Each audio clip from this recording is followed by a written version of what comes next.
What's up, guys? Welcome back to Build Cool again. Today, it's time to do something a little bit different. We're gonna go ahead and unveil our next project. So as you guys can see, we're not at the shop. If you're an original subscriber, you'll remember where everything all started, and that's back where we're at today. So, I picked up this commuter for $1,000 all in. All the parts and the bike was under $1,000, which I'm pretty proud of. I know this will be a good little investment, and there's no way you can lose money on something like this. So I'm gonna go ahead, get you guys set up. We'll do a walk around. I'll show you guys what the plan is for this thing, and then we'll probably call it a wrap on this episode, and then next week we'll tear into this puppy. But before we get started, let's go ahead and smash that like and subscribe button so we can keep on building cool. And while you're at it, be sure to turn on that post notification bell so you don't miss out on any more episodes. So with all that being said, I'll get you guys all set up and let's go unveil this thing. So let's get started.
Alright guys, so here she is.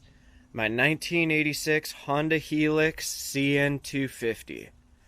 Which means it's freeway legal and it's the big boy. But let's go ahead, give you guys a little walkthrough on this thing, and I'll tell you a little bit about it. So the original owner claimed it's never been down. He said he wasn't really sure about the mileage. But now after going through it, I'm a little more confident on where this thing's at. I did make sure to underpay for it because there's just underlying problems that you can't always be prepared for. So I made sure to put myself in a position where the worst of the worst could happen and I'd still be okay on this thing. So he did say it had never been down before, and right out the gate, the front right turn signal is exploded. Let's see. Right there, you can totally stick your finger in there. I did buy a new one of those. You got the side panel here, the little clear visor, side visor thing, I don't know.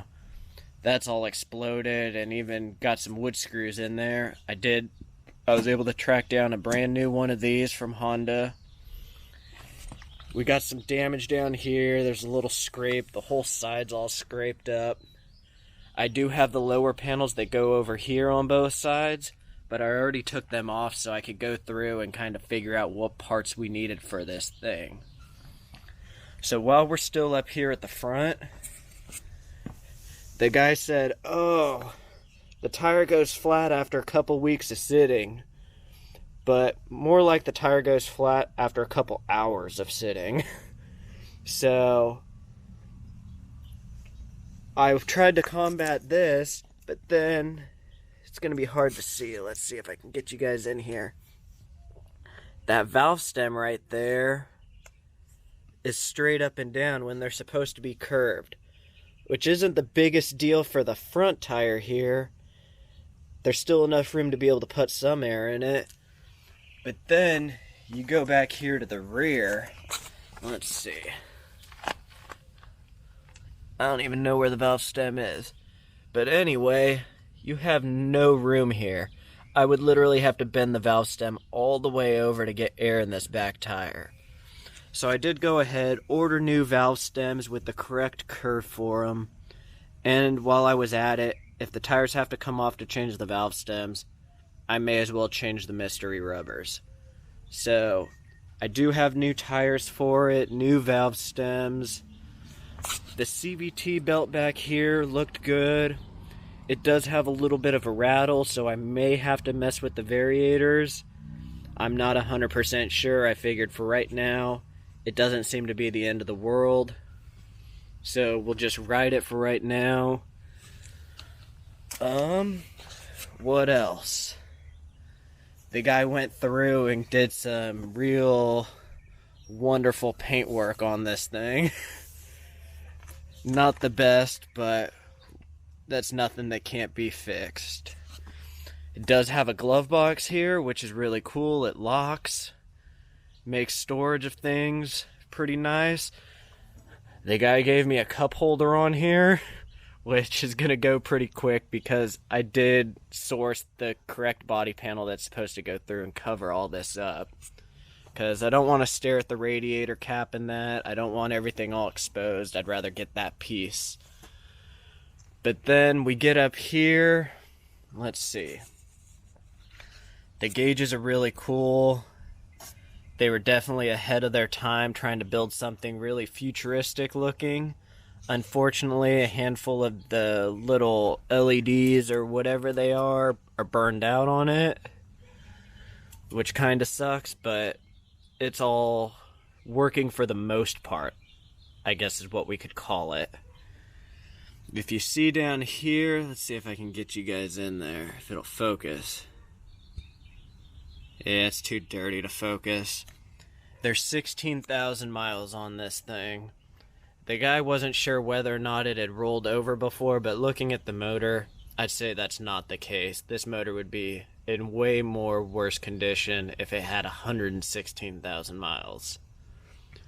The windshield is pretty much non-visible. It's the guy said he was trying to do some work to it. I think he sanded it down with not the correct stuff. I think he went a little too high on the grit, but I did not order one of these. I do think we can take it off and salvage it. I feel like it's just going to be a lot of work, but we'll be able to get this thing all sanded up and be able to make it crystal clear again. Let's go back to the seat here. She does have the really rare backrest for it, which will make it really comfortable for a passenger. And let's see. Let's pull the seat off here, and we can get to the engine. So I did spray some degreaser down on this thing just so I could see what was going on. The motor and everything looks pretty straightforward. Everything seems to be working right. I did notice, let's see if we can get you guys in here. Get you guys to focus. There is aluminum foil holding the exhaust gasket together. So I did go through and order all that. These things are notorious to have the little, let's see, the little intake boot behind the carburetor. Those like to go bad, so I ordered one of those. We got a spark plug, we got an air filter, we got the fuel filter, which is right down there. The guy did put in a brand new battery, which I was able to check on the dates, and that all looks legit. So everything looks mechanically pretty good. Doesn't really seem to be leaking anything. I do think that our best bet is going to be to start by getting all of the body panels off of this thing. Since I want to paint this stuff, I want to clean up the gauges. And by taking all this off, this will give me access to be able to get in here, do the fuel filter, give her the tune-up she needs, get the wheels and tires off of it so it can get all that. Let's see. It's got a broken turn signal back here. There's a crack in the dummy lens. This dummy lens has like a big black goop in it. This one's all funky as well. So I ordered all of the lenses back here. That way, while everything's still accessible, I figured it'd be best to go ahead and do it. We're also going to go through, give her an oil change. I ordered a new little filter screen for it. I still need to go through and do some more cleaning under here. But we'll probably do that after we get the panels off. I'm kind of thinking maybe replace all the water lines in this thing. But I'm not 100% sure quite yet. I just want to go through, see what everything looks like, see if there's even antifreeze in it. I'm going to guess and say there's probably just water out of a hose, which is not good. But it's hard to say. There are quite a bit of spiders living up front in here. The radiator's way up there. So we'll go ahead, get that all pulled apart, and then we'll be able to really see what's going on. Maybe we'll be able to make the horn work, because that is the one thing that doesn't work on this thing.